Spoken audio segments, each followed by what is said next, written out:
Salam sejahtera teman-teman yang dikasihi Tuhan. Selamat bertemu kembali. Doa saya kiranya teman-teman selalu dalam perlindungan Tuhan. Dan saat ini kita akan membahas satu tema tentang mengapa kehidupan Kristen banyak yang tidak berubah sekalipun kita mengaku percaya bahwa Yesus Kristus adalah Tuhan. Biarlah kita akan siapkan hati kita untuk boleh merenungkan apa yang ingin Tuhan sampaikan kepada kita pada saat ini. Salam sejahtera untuk kita semua. Saya ingin naikkan ujian yang lama. Mohon maaf, malam hari ini saya akan bermain ukulele karena anak saya sedang pelayanan, jadi dia tidak bisa menampingi saya untuk bermain keyboard. Baik, kita akan naikkan sebuah pujian. Saya mau iring Yesus. Saya mau iring Yesus sampai selama-lamanya.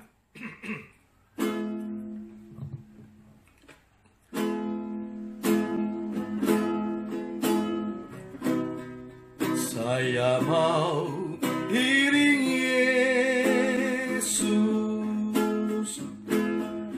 Saya mau iring Yesus sampai selama-lamanya. Meskipun saya susah menderita dalam dunia, saya mau iring Yesus sampai selama-lamanya. Saya mau ikut Yesus. Saya mau ikut Yesus sampai selama-lamanya. Meskipun saya susah menderita dalam dunia, saya mau ikut Yesus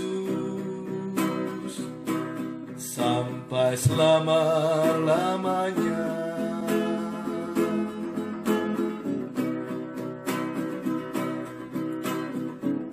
Seringkali dalam hidup kita sebagai orang percaya ada saja tantangan yang kita hadapi.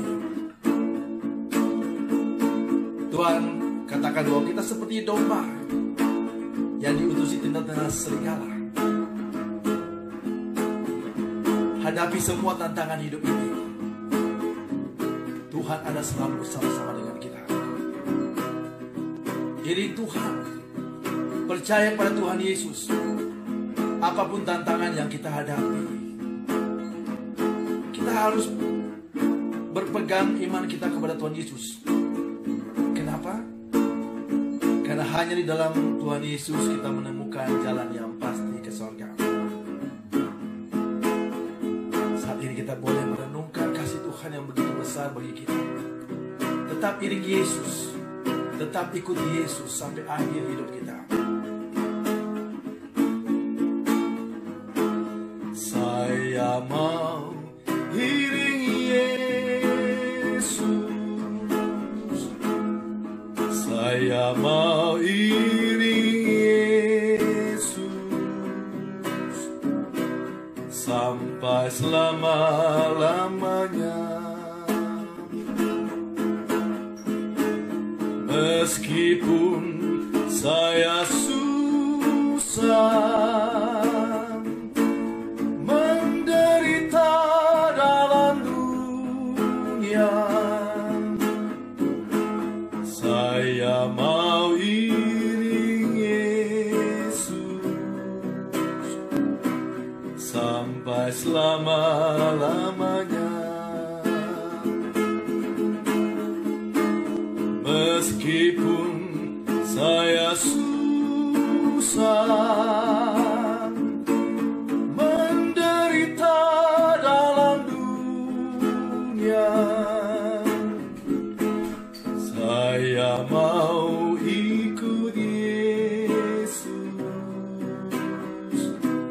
sampai selama-lamanya.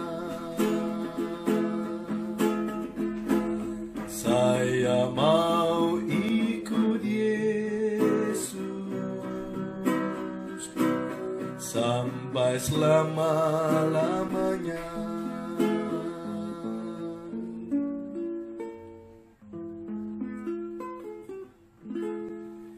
Ya, puji Tuhan, kita akan berdoa.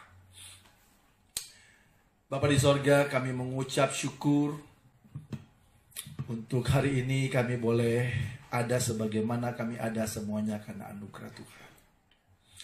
Kau melihat setiap anak-anak-Mu Tuhan. Kami percaya bahwa pertolongan kami itu dari Tuhan. Dan keselamatan kami adalah kasih karunia dari Tuhan Yesus Kristus. Lawat setiap kami pada malam hari ini Tuhan. Kau melihat setiap anak-anak-Mu yang setia, yang sakit Tuhan jamah, Tuhan sembuhkan, pulihkan yang kuasa-Mu Tuhan. Karena kami percaya kuasa-Mu lebih besar dari kuasa apapun di dunia ini.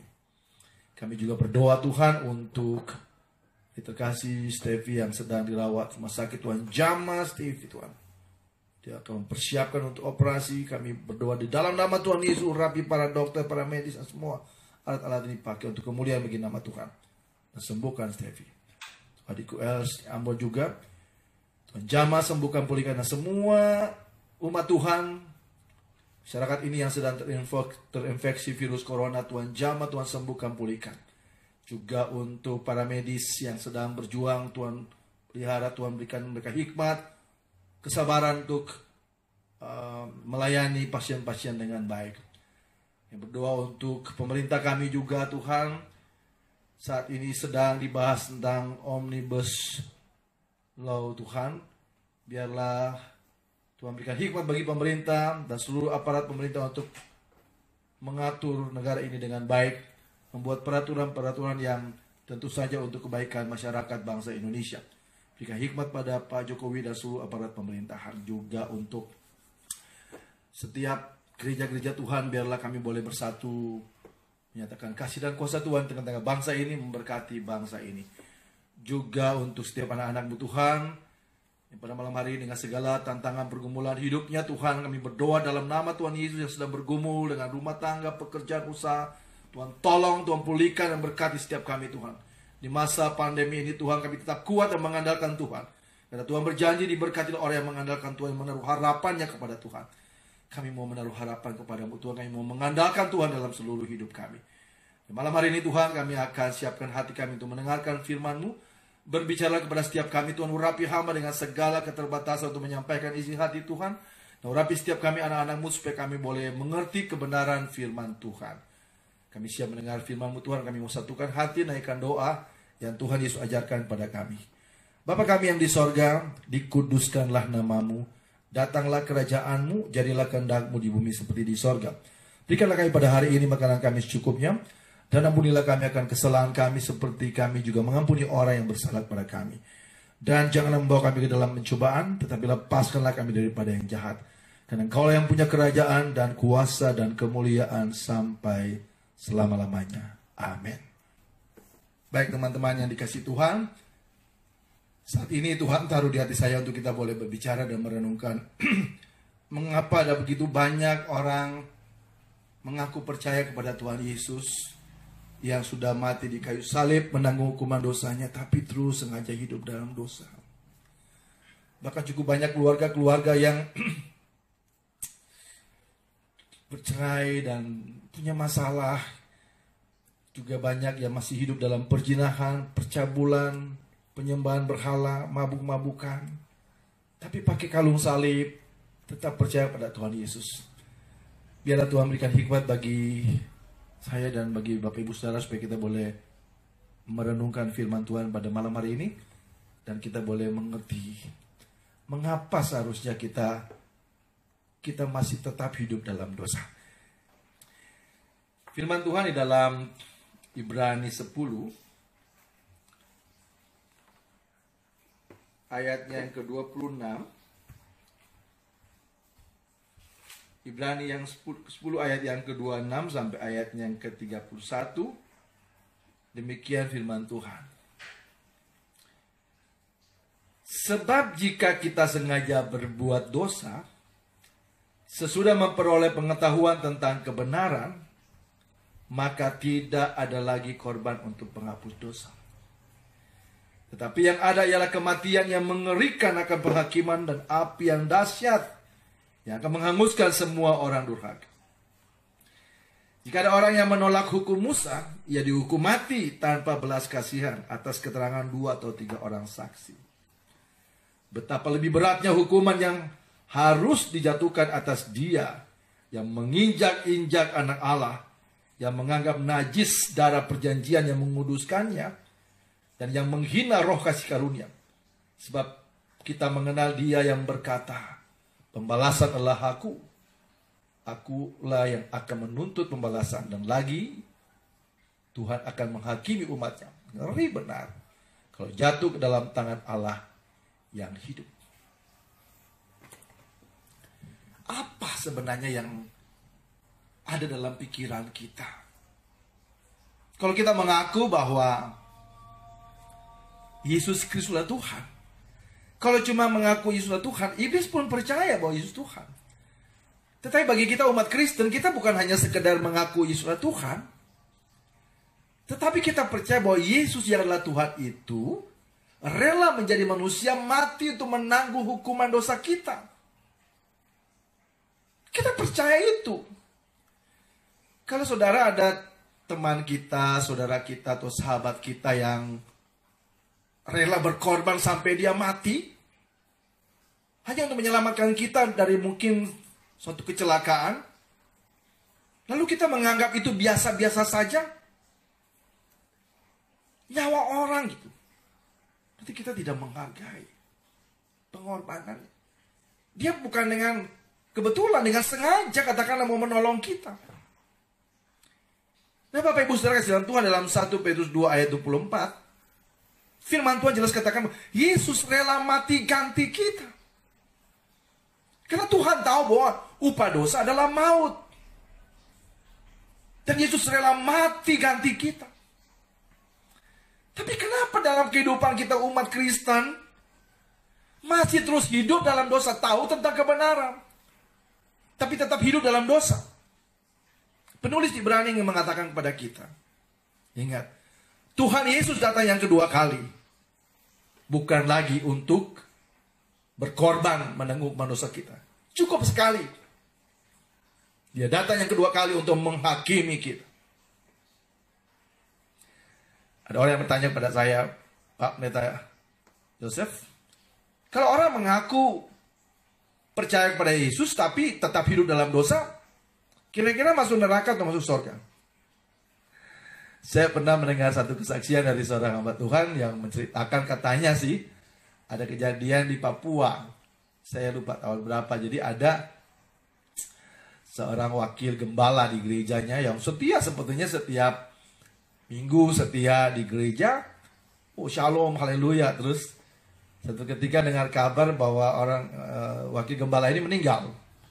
Lalu Bapak Gembala katakan kepada para pekerja, kita harus siapkan prosesi pemakaman yang terbaik bagi hamba Tuhan yang setia puluhan tahun di gereja.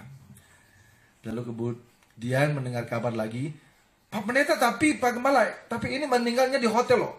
Saya bilang, ya nggak apa-apa kan, mungkin beliau lagi liburan dengan keluarga. Lalu akhirnya meninggal kan tidak apa-apa. Tapi dengar berita lagi, tapi meninggalnya dengan seorang wanita, Pak. Oh mungkin istrinya, kata Pak Gembala masih berpikir positif. Tapi dengar berita lagi katanya meninggalnya di kamar hotel dengan perempuan dalam keadaan yang telanjang dan itu bukan istrinya. Waduh, Bapak Gembalanya begitu marah dan tetap dipersiapkan pemakaman. Dan saudara tahu, di dalam pemakaman Bapak Gembala ini mengutip ayat tadi, Ibrani 10 ayat 26. Bilang apa tadi?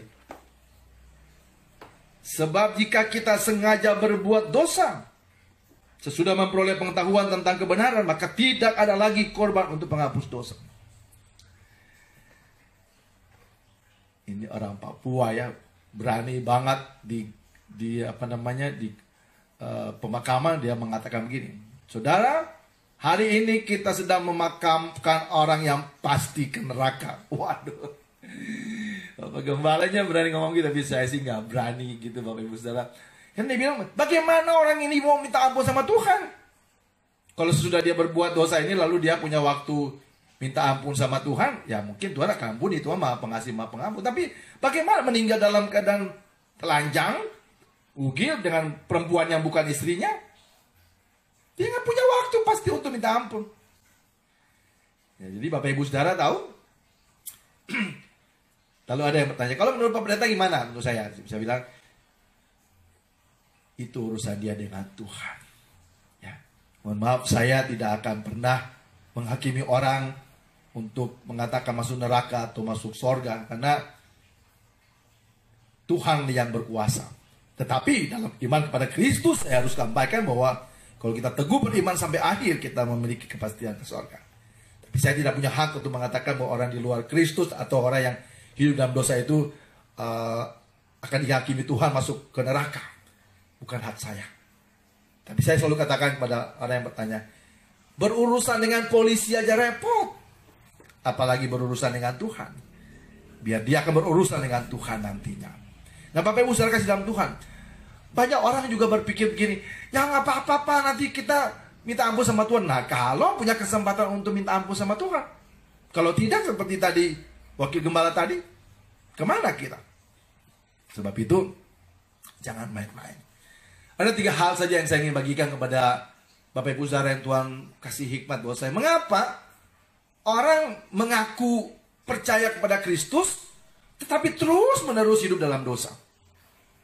Ya macam-macam lah, narkoba, perzinahan, perselingkuhan, mabuk-mabukan dan yang lain-lain, bahkan ke penyembahan berhala, pakai jimat, pakai apa lagi, ya opo-opo dan lain-lain. Terus padahal mengaku dirinya Kristen. Nah, saya menempatkan yang pertama, mengapa orang-orang ini bisa melakukan seperti itu. Yang pertama, karena dia tidak sungguh-sungguh menghargai, tidak sungguh-sungguh menghayati tentang pengorbanan Kristus dalam hidupnya. Penulis Ibrani berkata begini. Ya. Betapa lebih beratnya hukuman yang harus dijatuhkan kepada atas dia untuk yang menginjak-injak anak Allah, yang menganggap najis darah perjanjian yang menguduskannya, dan yang menghina roh kasih karunia. Dan orang yang sengaja hidup dalam dosa adalah orang yang menghina pengorbanan Tuhan, menganggap najis kasih karunia Tuhan. Nah, itu berat loh. Makanya dia tambahkan di ayat yang ke-31, ngeri benar kalau kita jatuh dalam tangan Allah yang itu. Jadi yang pertama, mengapa orang tetap sengaja hidup dalam dosa? Karena tidak menghargai pengorbanan Tuhan di dalam hidup. Kalau kita melihat orang berkorban sampai mati untuk kita, manusia sama manusia, kita seharusnya hormat. Kita menghargai dia dengan sengaja berkorban untuk kita. Apalagi Tuhan. Jadi kalau orang mengaku diri Kristen, tetapi tetap hidup dalam dosa, itu dia menginjak-injak kasih karunia Tuhan. Dia menganggap najis darah perjanjian Tuhan. Jadi akan berurusan dengan Tuhan. Malam hari ini, saat ini kalau saudara mendengarkan firman Tuhan ini, jangan sengaja hidup dalam dosa lagi. Orang yang tetap sengaja hidup dalam dosa adalah orang yang menghina kasih karunia Tuhan, menganggap najis darah perjanjian Tuhan Yesus.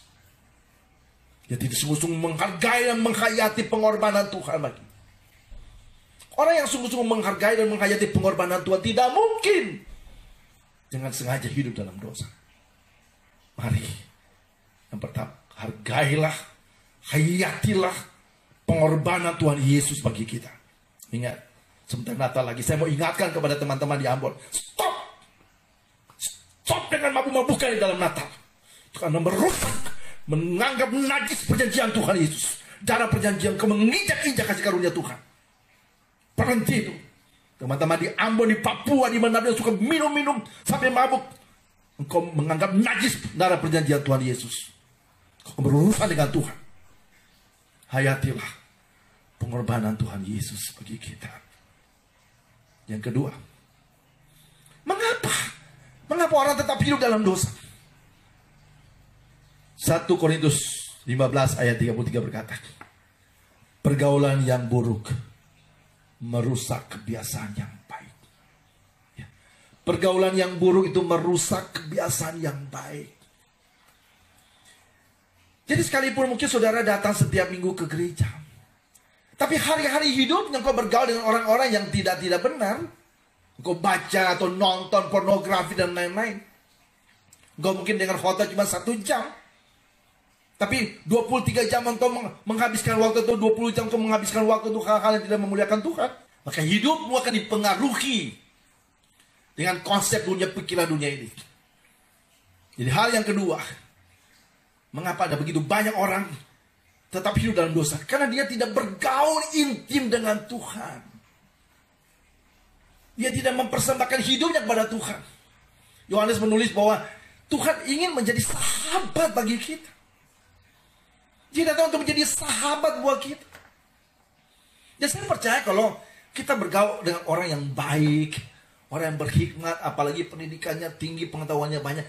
Kalau kita bergaul dengan orang-orang seperti itu, kita pengen tahu bagaimana pola pikirnya, bagaimana sikap hatinya, bagaimana perbuatannya. Kita mau meneladani. Nah, kalau kita bergaul dengan orang-orang seperti itu, kita bisa dipengaruhi, apalagi kalau kita bergaul dengan Tuhan. Orang kalau bergaul dengan Tuhan gitu, cara ngomongnya pun hati-hati, cara berpikir pun hati-hati. Itu akan berdampak dalam sikap hidup kita sehari-hari. Jadi yang kedua, orang bisa memiliki perbuatan hidup yang buruk, tetap hidup dalam dosa, karena dia tidak bergaul intim dengan Tuhan. Yohanes 15 ayat 1-8 berkata bahwa di luar Tuhan kita tidak bisa berbuat apa-apa. Kita harus bergaul intim dengan Tuhan. Setiap saat, setiap waktu. Supaya pikiran Tuhan itu menguasai pikiran Tuhan, pikiran kita. Hati Tuhan itu menguasai hati kita. Roh Tuhan itu menguasai roh kita. Kita kalau bergaul dengan Tuhan, rasanya tiap hari pengen ketemu kan, kalau kita punya sahabat yang baik. Makanya Tuhan menggambarkan kita hubungan seperti anak dengan bapa. Seorang bapak yang baik dan anak yang baik itu selalu pengen dekat dengan anak-anaknya, selalu ingin memperhatikan anak-anaknya. Seorang anak yang baik juga begitu, dia pengen dekat dengan papanya. Dia selalu ingin berkomunikasi dengan papanya. Tuhan juga menggambarkan kita sebagai mempelai wanita. Ya, jadi hubungan kita seperti suami istri. Suami istri itu setiap hari ketemu, tidur bareng, berjalan bareng, kadang-kadang ke pasar bareng, sama-sama. Nah itu orang yang bergaul dengan Tuhan. Jadi bukan cuma sekedarnya saja. Menjadikan Tuhan sebagai sahabat. Tuhan selalu ada. Kita punya sahabat di dunia, ya, tidak selalu bersama-sama dengan kita, tapi Tuhan itu selalu ada di dalam kehidupan kita. Dia sahabat yang baik. Dia sobat yang setia, yang selalu menyertai kita. Yang kedua, kalau saudara mau hidup saudara berkenan kepada Tuhan, tidak sengaja hidup dalam dosa, kita harus jadikan Tuhan sebagai sahabat baik kita. Bergaul intim dengan Tuhan. Karena kalau saudara bergaul dengan dunia ini, konsep dunia ini, pemikiran dunia akan menguasai saudara, dan saudara akan tetap hidup dalam dosa, hidup dalam percabulan dan lain-lain. Jadi orang yang hidup tetap hidup dalam dosa, itu bukti bahwa dia tidak sungguh-sungguh bergaul intim dengan Tuhan. Saat ini Tuhan ingin sampaikan kepada kita, bergaulah intim dengan Tuhan. Dialah sobat yang setia, ya, yang selalu setia. Ya. Yesus ada sobat kita. Ya. Dia selalu setia, menjadi sobat yang setia. Dan pujian juga berkata gini, ada satu sobatku yang setia, tak pernah dia tinggalkan diriku. Di waktu aku susah, waktuku sendirian, dia selalu menemani diriku. Namanya siapa? Namanya Yesus. Namanya Yesus. Nama Yesus yang menghibur hatiku. Namanya Yesus. Namanya Yesus, nama Yesus yang menghibur hatiku.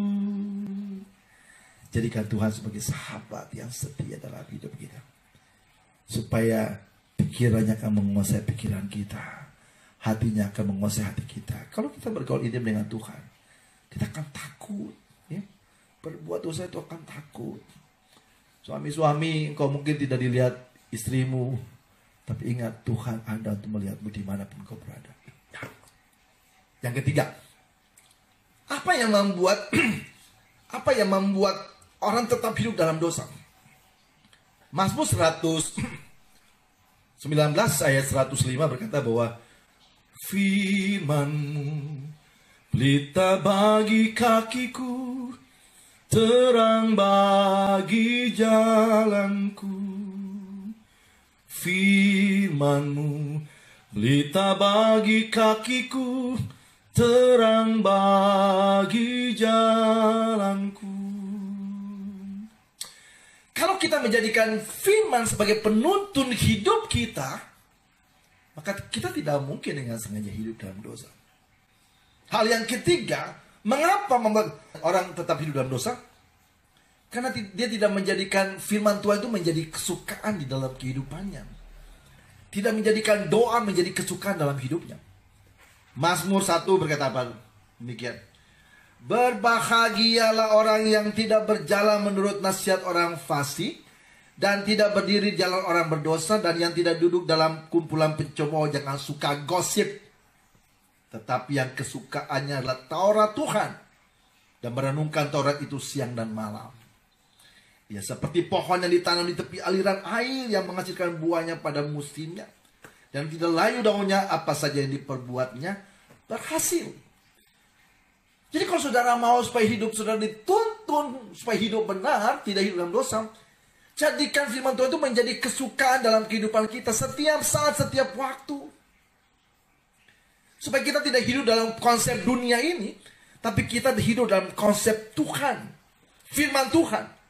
Karena firman Tuhan adalah terang, pelita bagi kaki dan terang bagi jalan kita. Yang saya percaya kalau kita bisa melakukan dalam kehidupan kita. Saya tidak punya hak untuk menghakimi, tapi mari melalui firman ini kita bisa bercermin sedikit. Mengapa kita masih berpikir yang buruk, bersikap yang buruk, bertindak yang buruk, berkata yang buruk, melakukan hal-hal yang tidak berkenan kepada Tuhan? Yang pertama, karena kita tidak sungguh-sungguh menghayati dan menghargai pengorbanan Tuhan. Dan itu berarti kita menganggap najis darah perjanjian Tuhan bagi kita. Darah perjanjian Tuhan Yesus yang tercurah di kayu salib buat kita. Yang kedua, kenapa kita tetap hidup dalam dosa? Karena kita tidak menjadikan Tuhan sebagai sahabat dekat kita. Kita tidak bergaul intim dengan Tuhan. Dan yang ketiga, karena kita tidak menjadikan firman Tuhan sebagai penuntun kita dalam seluruh hidup kita setiap saat, setiap waktu. Nah, saya percaya kalau kita menghayati dan menghargai pengorbanan Tuhan, tidak mungkin kita dengan sengaja hidup dalam dosa. Yang kedua, kalau kita bergaul intim dengan Tuhan, kita akan menikmati keindahan, keintiman dengan Tuhan. Kita lupa untuk berbuat dosa. Dan yang ketiga, kalau kita menjadikan firman Tuhan menjadi penuntun hidup kita, maka kita terus berjalan dalam realnya Tuhan. Boro-boro kita mikirin berbuat dosa. Kita hanya hidup di dalam kebenaran. Karena kebenaran itu akan memerdekakan kita, kebenaran itu memimpin dan menuntun hidup kita. Doa saya kiranya firman ini boleh kita renungkan dan lakukan dalam kehidupan kita setiap hari. Supaya kita mencerminkan Kristus dalam kehidupan kita. Kristus yang selalu memuliakan Tuhan. Tidak lagi hidup dalam dosa, tetapi hidup senantiasa untuk memuliakan nama Tuhan. Tuhan memberkati kita semua, menjadi penuntun dalam seluruh hidup kita supaya kita tidak sengaja hidup dalam dosa lagi ya. Isi waktu-waktu mendatang ini, sekarang sudah bulan Oktober, sudah bulan November. Saya setiap hari saat tidur, pagi-pagi saat ini putar lagu-lagu Natal. selalu ingat, rindu ya. Saya tidak tahu apakah nanti bulan Desember ini kita bisa berkumpul lah, walaupun dengan social distancing. Saya pengen dapat dua suara yang menaikkan lagu-lagu Natal, kita boleh menikmati bersama-sama. Dan di akhir dari pesan Tuhan ini saya ingin sampaikan, teman-teman di Ambon, mohon jangan merusak Natal dengan mabuk-mabukan. Teman-teman di Papua, jangan merusak Natal dengan mabuk-mabukan. Di Manado, di NTT, di Medan, dimanapun, di kantong-kantong Kristen, di apalagi Toraja dan lain-lain, Nias, stop. Ya, jangan merusak Natal dengan perbuatan-perbuatan dosanya. Tinggalkan semua itu. Kita tidak tahu Tuhan bisa datang seketika. Dan biarlah kita boleh memuliakan Tuhan. Biarkan Tuhan senang dengan hidup kita. Biarlah firman Tuhan ini menguatkan kita semua. Tuhan memberkati kita semua. Amin. Mari arahkan hati kepada Tuhan. Kita akan berdoa dan kita akan terima berkat. Bapa di sorga, kami mengucap syukur malam hari ini. Kami boleh mendengarkan firman Tuhan. Mengingatkan kami untuk tidak sengaja hidup dalam dosa. Sebagai wujud penghayatan kami dan penghargaan kami, penghormatan kami kepada pengorbanan-Mu yang luar biasa bagi kami, Tuhan. Dan kami mau mempersembahkan hidup kami itu bergaul intim dengan Tuhan, supaya kami memahami hatinya Tuhan, kami memahami pikiran-Mu, dan biarkan firman-Mu memimpin dan menuntun seluruh hidup kami. Urapi dan berkati setiap anak-anak-Mu Tuhan. Urapi hamba untuk memberkati setiap anak-anak-Mu. Mari arahkan hati kepada Tuhan, dan terimalah berkat Tuhan. Tuhan memberkati kami dan melindungi kami.